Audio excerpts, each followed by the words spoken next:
Welcome my dear students in Hindi subjects online class. पिछली class में हमने अब तक चैप्टर नंबर 7 तक बात की। आज हम रीडर में से चैप्टर नंबर 8 हमारा शुरू करने जा रहे हैं। चैप्टर नंबर 8 का शीर्षक है आओ समाज बनाएं और इसके अंदर यह एक कविता पाठ है और समाज में क्या क्या नई चीज़ें या कौन कौन सी ऐसी चीज़ें हैं जिन्हें हमें आपस में अपनाना चाहिए, समाज में हमें किस तरह से रहना चाहिए, किस तरह का समाज हमें बनाना चाहिए, वो सारा अपने को इस कविता में जानने को मिलेगा। तो हम शुरू करते हैं हमारा कविता पाठ, नया समाज बनाएं। आओ नया समाज बनाएं, इस धरती को स्वर्ग बनाएं। आओ नया समाज बनाएं, जाति पाति के बंधन तोड़ें, अपनेपन की कड़ियां जोड़ें। इस धरती के हर मानव का मानवता से नाता जोड़ें। एक दूसरे के सुख दुख में मिलकर बैठें, हाथ बटाएं। आओ नया समाज बनाएं। इस माटी का कण कण चंदन, इसे करें हम सत सत वंदन। नई रोशनी की किरणें बन, आज सजा दें हर घर आंगन। मिलजुल कर आगे बढ़ने का सबके मन में भाव जगाएं। आओ नया समाज बनाएं। श्रम को जीवन मंत्र बनाएं, ऊंच नीच का भेद मिटाएं। भारत माता के हम सपूत बन, नव जीवन की अलग जगाएं। धरा सभी की गगन सभी का, यही प्रेम संदेश सुनाएं। आओ नया समाज बनाएं। ये अपना चैप्टर कंप्लीट हो गया है। अब इसके जो हैं उसके बारे में हम जानेंगे लाइन बाय लाइन। बाकी बच्चे जो घर पे बैठ कर के हमारा यूट्यूब वीडियो अभी देख रहे हैं, तो एक बार मेरे रीड करने के बाद खुद से अपने आप घर पे पढ़ेंगे इसको। आओ नया समाज बनाएं, इस धरती को स्वर्ग बनाएं। जो कवि है वो क्या कह रहा है कि हम सब एक नया समाज बनाएं और इस धरती को स्वर्ग बनाएं। स्वर्ग का मतलब होता है जहाँ पे हमें मृत्यु के उपरांत बहुत सारे सुख मिलते हैं और हमारे जो भी कर्म होते हैं ना, हिंदू धर्म में मान्यता ये है और लगभग सभी धर्मों में है कि भाई जब हम अपने मानव जीवन में अच्छे कर्म करते हैं तो हमें एक ऐसा लोक मिलता है मृत्यु के बाद जहाँ हम आराम से और सुखों के साथ रह सकते हैं।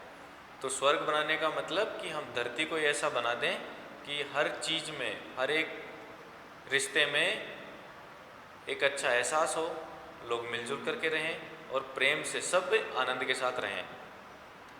आओ नया समाज बनाएं, जाति पाति के बंधन तोड़ें। आजकल क्या हो रहा है, हम छोटी छोटी चीज़ों पर जाति पाति को लेकर के झगड़ा कर रहे हैं, आपस में लड़ रहे हैं।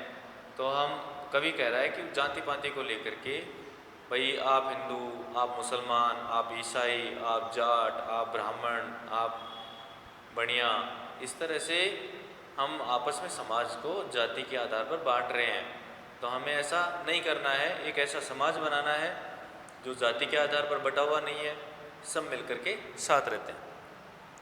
अपनेपन की कड़ियाँ जोड़ें। अपनेपन का मतलब हम सभी जो हैं वसुदेव कुटुंबकम, यानी कि संपूर्ण पृथ्वी एक परिवार की तरह रहे और सब जो है आपस में इस तरह से रहें, इस तरह से व्यवहार करें जैसे कि सब अपने हैं, सब आपस में जुड़े हुए हैं। इस धरती के हर मानव का मानवता से नाता जोड़ें। मानवता क्या होती है भाई, जो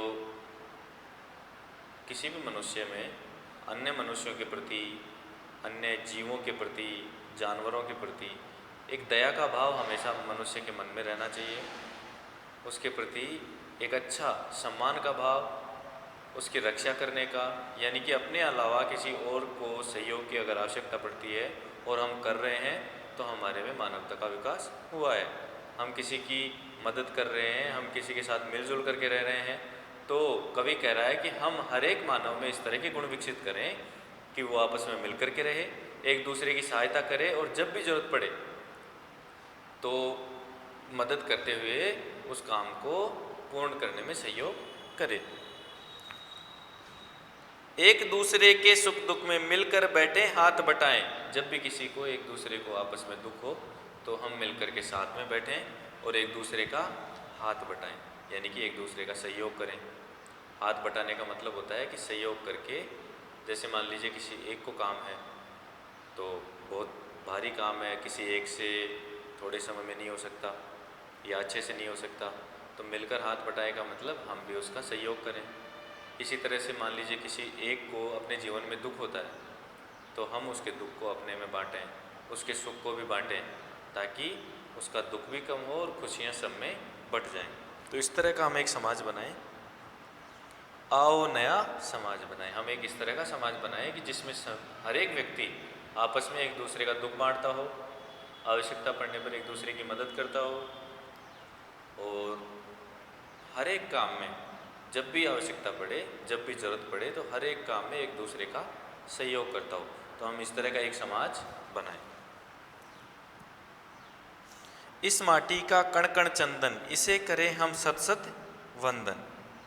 जो हमारी मातृभूमि है, इसकी जो मिट्टी है, इसका हर एक कण चंदन के समान है।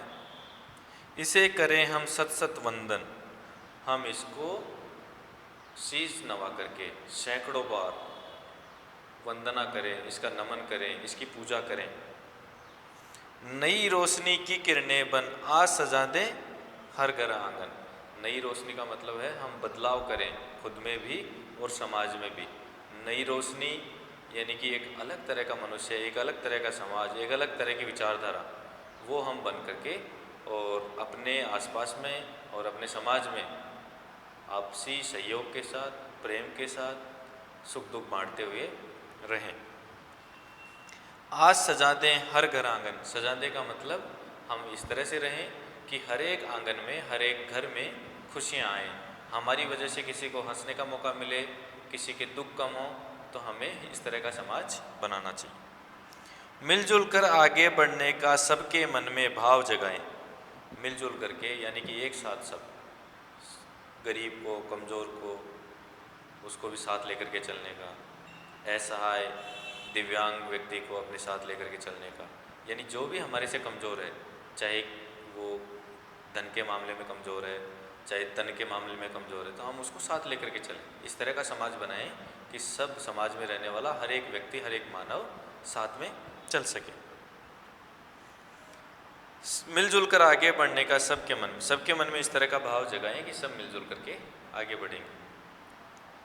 श्रम को जीवन मंत्र बनाएं, मेहनत करें। जीवन मंत्र का मतलब होता है कि हम जो परिश्रम है उसको अपने जीवन में उतारें और हर एक कार्य को मेहनत से संपादित करने का, मेहनत से पूरा करने की कोशिश करें। ऊंच नीच का भेद मिटाएं। जैसे समाज में कहते हैं ना, जैसे शूद्र जो होता है, हमारे समाज में एक कुरीति, अब तो फिर भी इसका प्रभाव कम हो गया है। बाकी जो भी ब्राह्मणवादी सोच के व्यक्ति होते हैं, उनके बीच में, उनके द्वारा एक भ्रांति हमारे समाज में फैलाई हुई है कि जो भी शूद्र व्यक्ति है, जो भी मतलब नीचे तबके के व्यक्ति हैं, उनको सहयोग नहीं करना है, उनके साथ नहीं बैठना है, वो हमसे नीचे हैं, हम उनसे ऊंचे हैं। तो इस तरह का जो डिफरेंस हमारे सोसाइटी में हो गया है, हमारे समाज में हो गया है, हमें इसे दूर करना है और मिलजुल करके बिना किसी भेदभाव के, जाति पाति का भेदभाव नहीं करना है, वर्ग का भेदभाव नहीं करना है, काम का भेदभाव नहीं करना है। हमारा जो वर्ग है, हमारे जो धर्म है, उसमें इस तरह की सारी जो बुराइयां आ गई हैं, हमें उनको साफ करना है, हटाना है और अपने जीवन में हमेशा केवल मानवता के गुण लेकर के आना है। मानवता के गुण से मतलब कि हम केवल उनकी, एक मनुष्य की आवश्यकता पड़ने पर एक दूसरे जो प्राणी है, जानवर है, सजीव है, जिसको भी अपनी हेल्प की आवश्यकता पड़ती है, हम उसकी हेल्प करेंगे। भारत माता के हम सपूत बन, यानी कि भारत रूपी जो हमारे देश है, माता रूपी जो भारत माता है, हम उसके सपूत यानी कि अच्छे बेटे बने। नवजीवन की अलग जगाएं। एक नए जीवन की भावना का संचार करें, प्रेरणा का संचार करें। नवजीवन यानी एक नए जीवन के बारे में, नए जीवन को नए तरीके से जीने के लिए हम एक भावना, प्रेरणा का संचार करें, फैलाएं चारों तरफ। धरा सभी की, यानी कि जो धरती है वो सबकी है, गगन सभी का, ये आसमान जो है वो भी सबका है। जो भी हमारी पृथ्वी पर निवास करते हैं, उस पर रहने वाले हर एक व्यक्ति का इस धरती माता पर उतना ही अधिकार है और इस आकाश पर भी उतना ही अधिकार है जितना कि दूसरे किसी व्यक्ति का है। आप भी इसी पृथ्वी पर रहने के लिए स्वतंत्र हैं और आपका पड़ोसी भी, आपका समाज भी, आपके आसपास के या किसी और देश के व्यक्ति भी, सबका इस धरती पर बराबर अधिकार है और इस आसमान पर भी बराबर अधिकार है। यही प्रेम संदेश सुनाएं, आओ मिलकर नया समाज बनाएं। तो जो संदेश है, मानवता का जो संदेश है, वो हम मिलकर के सबको सब में प्रसार करें और हम अपने आप को भी इस तरह से बदलें कि हम जो मनुष्य है वो मनुष्य की भी सहायता करें और आपस में समाज की भी, अगर किसी काम में हम किसी भी तरह से अगर किसी व्यक्ति की मदद कर सकते हैं तो हम मदद करेंगे। तो इस पाठ में अपने को क्या एक शिक्षा मिली है आज के युग में, अगर हम देखेंगे, आप अपने आसपास देखते होंगे या फिर अपने मम्मी पापा से कभी इस बारे में जिक्र सुना होगा या कहीं ना कहीं आपने ये चीज़ देखी होगी कि समाज में जातिगत आधार पर भेदभाव है। जातिगत का मतलब है जैसे शूद्र जो है उसके ब्राह्मण के पास बैठने का अधिकार नहीं है, या आप कई बार अखबार वगैरह में टीवी वगैरह में देखते हो कि कोई ऐसा मंदिर है जिसके अंदर आप प्रवेश नहीं कर सकते। शूद्र व्यक्तियों के प्रवेश के लिए वहाँ बाध्यता है कि भाई शूद्र व्यक्ति उस मंदिर में प्रवेश ही नहीं कर सकता। तो इस तरह से जो भी अपन ये बाध्यताएं रखते हैं उन सबको हमें दूर करना चाहिए। और नए समाज का मतलब ये होता है कि नया समाज, एक ऐसा समाज जिसके अंदर इस तरह से ऊंच नीच नहीं होता, भेदभाव नहीं होता, लोग एक दूसरे को बराबर मानते हैं, अमीर गरीब के अंतर के आधार पर नहीं देखते, सुख दुख में एक दूसरे की हेल्प करते हैं। हम इस तरह के समाज बनाने की बात कर रहे हैं। तो जो आज के परिप्रेक्ष्य है उसके अंदर ये पाठ हमारा जो है चैप्टर नंबर 8 वो बहुत ज़्यादा प्रासंगिक है। बच्चों, आप भी जब आप अपनी क्लास में हैं, मान लीजिए, और आपकी क्लास में कोई ऐसा बच्चा है, जब आपकी ऑफलाइन क्लासेस चल रही हों इस विद्यालय में, और आपके साथ कोई ऐसा बच्चा बैठता है जो बहुत ज़्यादा रिच नहीं है या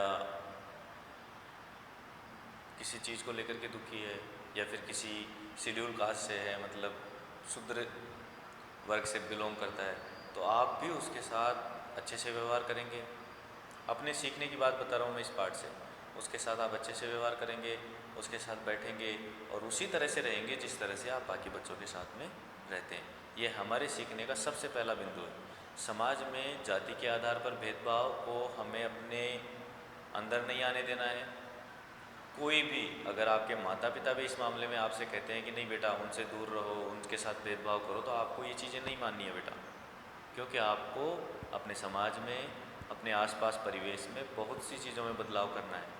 तो अपने को किसी भी व्यक्ति के साथ इस तरह से भेदभाव नहीं करना है कि भाई छोटा बड़ा, अमीर गरीब या फिर हरिजन जो हम बोल सकते हैं, भाई ये शेड्यूल कास्ट से बिलोंग करता है तो हम इसके साथ बैठ नहीं सकते, इसके साथ खाना नहीं खा सकते, इसके साथ पानी शेयर नहीं कर सकते। तो ये चीज़ें हमें बदलनी चाहिए बेटा, और आज से ही हमें इस चीज़ का कोशिश करनी चाहिए कि हम इस तरह की जो गुण हैं, इस तरह की बातें हैं, वो अपने मन में कभी भी आने नहीं देंगे।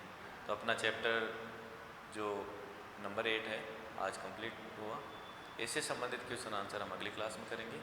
तो बेटा जो भी शिक्षा की जो बातें हैं वो अपने को अपने जीवन में अवश्य से उतारनी। ये चैप्टर आपके सिलेबस में देने का कारण यही है कि जो आजकल समाज के अंदर जो चल रहा है हम उसको बदल सकें और एक नए समाज की, जिसमें कोई भेदभाव नहीं है, सब आपस में सुख दुख बांट रहे हैं। अगर किसी एक को दुख हो रहा है समाज में, परिवार में या कॉलोनी में, तो सब उसके साथ खड़े हैं, क्योंकि कल अपने को भी दुख हो सकता है। आज उसको है, कल अपने को हो सकता है। आज अपने पास बहुत सारा पैसा है, हो सकता है कल अपने पास नहीं हो, उसके पास हो। तो जब हम आज बांट करके रखेंगे ना अपना पैसा, अगर आज हम बांट करके काम में लेंगे, अपना सुख आज हम किसी के साथ बांटेंगे, तो कल को अगर हमें दुख होता है तो वो भी हमारे साथ शेयर होंगे, हमारे साथ आएंगे, हमारे दुख को भी बांटेंगे जिस तरह से उन्होंने हमारा सुख बांटा था। तो हमें ये चीज़ें अपने जीवन में हमेशा उतारनी चाहिए। तो आज की क्लास में यहीं इतना ही, मिलते हैं अगली क्लास में। धन्यवाद।